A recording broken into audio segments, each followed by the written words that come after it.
अब आज के ज़माने में कोई यह कहे कि उसने कभी कार नहीं देखी तो यही लगेगा कि क्या बेकार की बात कह रहा है। और यदि यह कहे कि कार देखी जरूर है पर कभी बैठकर नहीं देखी, तब साफ समझ में आ सकता है कि हाँ, सच कह रहा है। गरीब आदमी कार में कैसे बैठ सकता है। जब तक कोई हारी बीमारी ना हो, संगीता कभी रिक्शे में भी नहीं बैठती थी, क्योंकि उसे सदा यही लगा कि बेमतलब फजूल खर्ची करने का उसे क्या अधिकार है। धूप हो या बरसात, वह सदा पैदल ही चलती रही। एक दो बार पहले कार में सवारी करने का मौका हुआ तो यूं ही किसी नाते रिश्तेदार के साथ उनकी गाड़ी में बैठी थी। बैठने के बाद उसका मन सकुचाता रहा कि पता नहीं कार का दरवाज़ा कैसे बंद होता है और खिड़की का शीशा ऊपर नीचे कैसे सरकता है। शादी से पहले उसने अपने बूते कार में बैठने का सपना यूं देखा था कि ब्याह होकर जब ससुराल जाना होगा तो फूलों से सजी मोटर कार में बैठने को मिलेगा। उसने खुली आंखों में सपना देखना शुरू कर दिया था कि राजकुमार सा दूल्हा उसे मोटर कार में बैठाकर ससुराल ले जाएगा, जहां गाड़ी पार्च में रुकेगी और सामने बगीचा होगा। बगीचे में फव्वारा लगा होगा। पार्च की सीढ़ियां चढ़ मैं ऊपर चढ़ूंगी और सामने महारानी की तरह सास आरती का थाल लिए सफ़ेद कीमती रेशमी साड़ी में ममता लुटाती खड़ी होगी। सपने पूरे हो तो सही, पर सपनों का सपना ही कोई क्यों देखे जो सच ही ना कहलाए। सच यह था कि मायके और ससुराल में कुछ भेद नहीं था। गरीबी का जो आलम वहाँ था, सो यहाँ भी। वह तो रिक्शे में बैठकर जब विदा हुई तो कलेजा मुंह को आ गया था। सब समझे कि यह पीहर की देहरी छूट जाने की रुलाई है। दरअसल यह रुलाई थी इस बात की कि विदा के वक्त मोटर कार हासिल नहीं हुई, एक रिक्शा ही नसीब हुआ। तब उम्र भी क्या थी, महीने भर पहले ही 14 बरस की पूरी हुई थी संगीता। माता पिता सोचते कि लड़की सयानी होते ही अपने घर बार की हो जाए, वही ठीक है। ब्याह करके माता पिता कुछ अन्याय कर रहे हैं, ऐसा कोई नहीं सोचता था। ना लड़की, ना पड़ोसी, ना नाते रिश्तेदार। शादी होना ही है, लड़की को ससुराल जाना ही है, यही सब सोचते थे। सच पूछिए तो संगीता के दिल में भी खुशी थी कि चलो इसी बहाने अब पढ़ने से जान छूटेगी।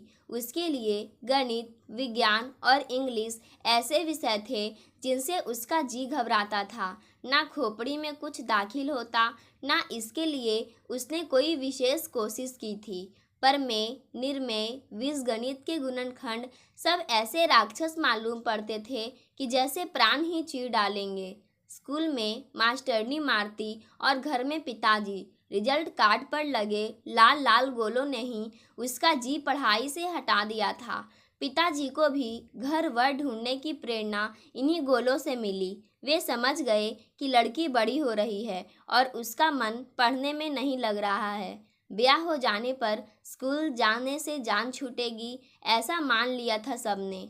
शेष समय तकिए और चादर काढ़ने में खर्च किया जाने लगा था। उस जमाने में गली में उस उम्र की सभी लड़कियां यही करती थी। अजब प्रतियोगिता थी, किसकी लड़की कितनी सुघड़ है, इसका आकलन बड़े बूढ़े हाथ की दस्तकारी देख कर करते थे। तकियों पर ज़्यादा स्वीट ड्रीम काढ़े जाते। गली में डिजाइन छापने वाली जो दुकान थी, वह लड़की की उम्र और कपड़े को देखकर डिजाइन छापती। सारा कढ़ाई बुनाई का कार्यक्रम उसी के बूते पर चलता था। तकिए, मेजपोश व चादर के बाद दहेज की साड़ियों का नंबर आ जाता। फिर सीखने को और भी कई चीज़ें थी। गुड़िया वाली टिकोजी, मोतियों का पर्स, सितारों का हाथ से झलने वाला पंखा, दीवारों पर लगाने को तस्वीरें कशीदा करके या पेंटिंग करके। उस घड़ी तो मन ऐसे पुलक आया कि इतने नए नए कपड़े, गहने, लिपस्टिक, नेल पॉलिश, ये सब चीज़ें तो माँ खरीदने ही ना देती थी। कहती यह सब सिंगार पटार अपने घर जाकर करना। अब चूंकि संगीता की जिंदगी में वह समय आ गया था जब लड़की अपने घर यानी ससुराल जाती है। माँ ने बिन मांगे खुद अपने आप से रिश्ते की एक भाभी को रुपये निकाल कर दिए कि नए फैशन की क्रीम पाउडर ला देना। सुना है 22 रुपये की ऐसी क्रीम आती है जिसे लगाकर लड़की गोरी हो जाती है। संगीता का रंग सांवला तो नहीं है, पर थोड़ा दबता हुआ तो है। माँ को जो सांवला ना लगता था वही ससुराल वालों को काला लगा। विदा होकर ससुराल पहुंची तो कोई मुंह फट बोली, बहू तो एकदम काली ले आई हो। फिर तो यूँ समझे कि ससुराल में किसी को उसका संगीता नाम ही याद ना रहा। वह सीधे कल्लो हो गई। सास भी मुंह टेढ़ा करती। इस कल्लो के मिजाज बहुत ही टेढ़े हैं। 14-15 की उम्र कल्लो कल्लो सुन जी जल जाता था, पर करती क्या। दिन भर चौका बर्तन, घर का कामकाज और ताने, यानी कहानी वही जो एक गरीब की जिंदगी में होती है। गहने जहाँ से आए वहीं चले गए, रेशमी कपड़े सहेज कर धरे गए। आने जाने नाते रिश्तेदारों ब्याह बारात के समय काम आएंगे। तन पर वही और वैसे ही जैसों की वहाँ आदत थी। नए हो तो सस्ते, पुराने हो तो घिसे। बाहर के लायक ना रहे तो घर में पहने जा रहे हैं। काम करना संगीता की आदत में आया तो मन मारकर जीना भी आदत बना। छोटी किशोरी से वह बच्चे की माँ भी बनी। जोड़ तोड़कर खर्चे को आमदनी में शामिल करना और आड़े समय के लिए बचा कर रखना भी उसने धीरे धीरे सीखा। जैसे सब होती है, संगीता भी धीरे धीरे पूरी घर जोड़ू औरत हो गई। सुघड़, सयानी, समझदार गृहस्थिनी। जीवन के छोटे छोटे सुख और दुख। सास झगड़ ली तो दुखी हो गई। पति ने प्यार से 2 मीठे बोल बोले तो खुश हो गई। ये सब होते होते जीवन में एक सहज गति धीमी रही, लेकिन निरंतर, जैसे कोई नदी की धारा हो। घर परिवार के तटों के बीच बहती, निश्चिंत लेकिन बंधी हुई। तट तोड़े तो विभीषिका बने। विभीषिका तो नहीं बनी, लेकिन जीवन में कुछ ऐसा भी ना हुआ जो बहुत गौरव की बात हो। यह एक साधारण नारी की साधारण जिंदगी थी। कभी मन करता कि ससुराल को छोड़कर पीहर लौट जाऊं, फिर ख्याल आता कि इसमें माँ बाप की बेइज्जती होगी। 2-4 दिन मन उदास होता, फिर आंसुओं से धूल पूंछकर सब निखर जाता। अपना घर परिवार अच्छा लगता, पति पर गर्व होता। कभी मन उदास होता तो जी कुढ़ता कि क्या यही जिंदगी है। 2 कमरों के मकान में किसी तरह घिंच पीच कर सब लोग रहते हैं। ना कभी मन का खाया ना पिया, ना कभी घूमने गए और ना कभी कुछ नया खरीदा। इस आमदनी में खर्च बड़ी मुश्किल से समाते हैं और कुछ ना कुछ तंगी हमेशा लगी रहती है। जैसे सबकी जिंदगी होती है, वैसे ही जिंदगी संगीता की भी थी। घर गृहस्थी के साथ जिम्मेदारियां भी बढ़ी और एक प्राइमरी स्कूल में अध्यापिका की नौकरी भी लगी। अब एक प्राइमरी स्कूल की अध्यापिका की गृहस्थी, जिसमें कि माता पिता, 3 बच्चे और खुद 2 जने, यानी कुल मिलाकर 7 लोगों की गृहस्थी थी उसकी। ऐसे में जैसे चलनी चाहिए वैसे ही चलती रही। वैसे तो हर एक जिंदगी की अपनी एक कहानी होती है, पर कहानी तो वही होती है जो कहने सुनने लायक हो। अन्यथा तो बीऊ हुए, बीवी हुई, बच्चे हुए और मर गए। इसके अलावा जिंदगी की कहानी क्या है। फिर संगीता की सीधी सादी जिंदगी में एक टर्निंग पॉइंट आई। हुआ यह कि संगीता का एक देवर, जो किसी कारखाने में मामूली टेक्नीशियन था और दूर शहर में रहता था, उसकी शादी एक बहुत धनी परिवार में बहुत सुंदर लड़की से तय हो गई।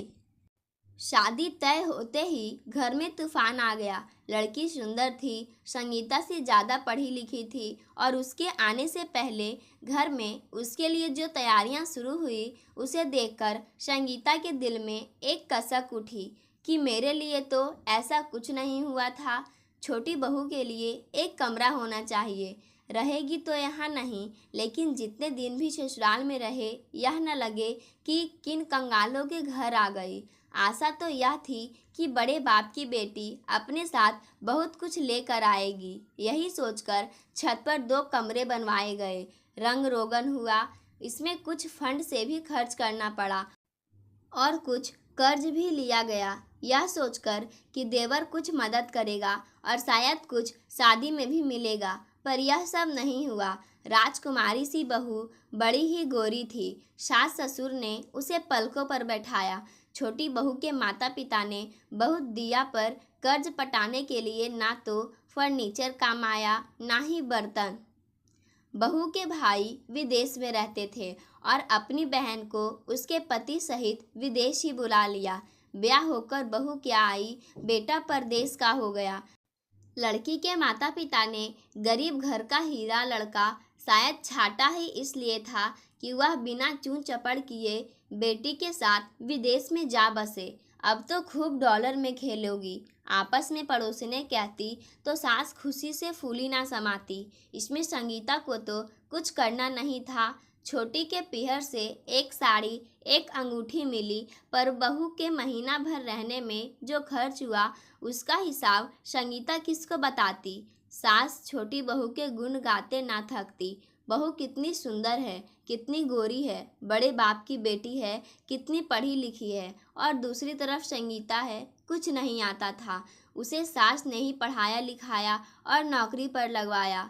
अब यह कोई नहीं कहता कि घर का काम काज करते हुए पति के लिए समय निकालकर बच्चों को पालते हुए कैसे पढ़ी लिखी और नौकरी कर रही है। यह सही है कि पढ़ाई लिखाई का खर्च तो उसे पीहर से लेकर नहीं आना पड़ा था, अपने पति की कमाई से ही पढ़ाई की। यदि सास ठसक से कहती कि उन्होंने पढ़ाया लिखाया, तो आखिर कमाई तो उनके बेटे की ही थी। संगीता दिन भर छोटी बहू की तारीफें सुनती, वह भी ऐसी बहू कि जो सास के साथ रही ही नहीं। छोटी बहू जितने दिन ससुराल में रही, मेहमान की तरह रही। चूँकि उसे पता था कि जाना है, इसलिए सिवा मीठे बोल के उसे करना क्या था। इस महीने भर के प्रवास में वह कभी फेरा डालने पीहर चली गई, तो कभी हनीमून के लिए कुल्लू मनाली। बाकी दिन नाते रिश्तेदारों के यहाँ लंच डिनर और ऐसे ही निमंत्रण। इसमें उसे फुर्सत नहीं थी और शायद ज़रूरत भी नहीं थी। संगीता के जीवन में वह एक तूफान की तरह थी, जिसने उसके सारे गुण तिनके तिनके कर उड़ा दिए थे। संगीता मुश्किल से दाल रोटी बना पाती और छोटी बहू चाइनीज़ खाना और केक बना लेती। कई तरह का सलाद बनाना जानती है। कॉन्टिनेंटल व्यंजन के नाम भी संगीता ने छोटी बहू के मुंह से ही सुने। जेब में पैसा हो तो आदमी क्या कुछ नहीं कर सकता। आज छोटी बहू केक बनाकर खिलाएगी। उसने बनाया, पर सामान तो बड़ी बहू को ही मंगाना पड़ा। नई नवेली बहू थोड़े ही पैसे निकाल कर देगी। खर्च बड़ी बहू का और तारीफ छोटी बहू की। एक दिन छोटी बहू से खाना बनाने की बात चली, तो उसने फौरन सबको लेकर सिनेमा जाने की बात कह दी, तो सुनने को मिला बड़ी तो कभी सिनेमा दिखाने नहीं ले गई, पर छोटी ने जिद करके सिनेमा दिखाया। सच तो यह है कि सारा परिवार एक साथ सिनेमा देखने गया तो खर्च सारा बड़ी बहू का ही हुआ। छोटी बहू की तारीफ के बीच जब संगीता ने हिसाब बताया तो सास को अच्छा नहीं लगा। महीना भर अगर मेरी बेटी और बहू घर में रहे तो उसका हिसाब सुनाती हो। सास नाराज हो गई। संगीता के मन में एक कसक सी उठती कि मूर्ख तो मैं ही हूँ कि अपनी हैसियत से बढ़कर खर्च करती हूँ।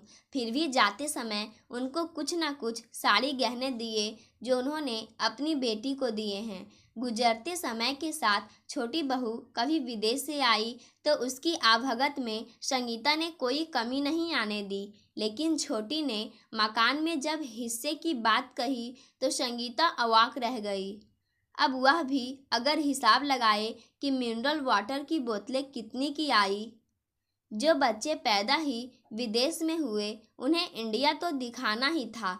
बच्चों को भी कभी आगरा, कभी जयपुर, कभी दिल्ली, कभी मुंबई घुमाने जाने में क्या पैसे खर्च नहीं होते। कभी मुंह खोलकर छोटी ने मन रखने के लिए भी यूं ना कहा कि चलो सोनू मोनू गुड़िया, तुम्हें भी अमेरिका दिखा लाएं।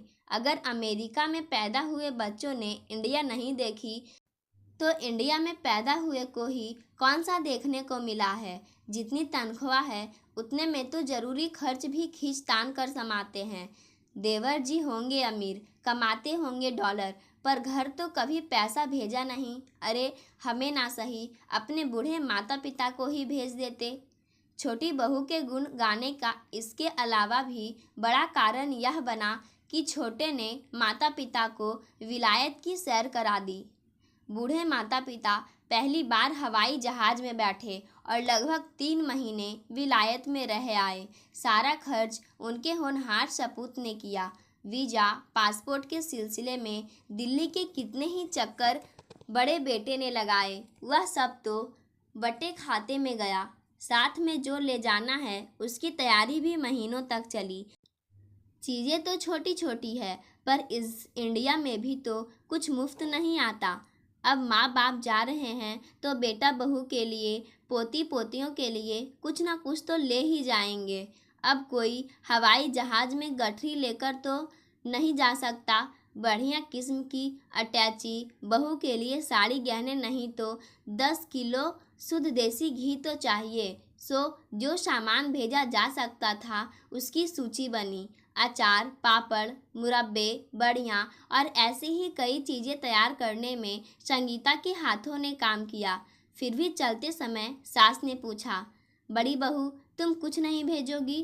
तब बढ़कर संगीता ने जवाब दिया था, हमारे पास कहाँ इतने पैसे धरे हैं।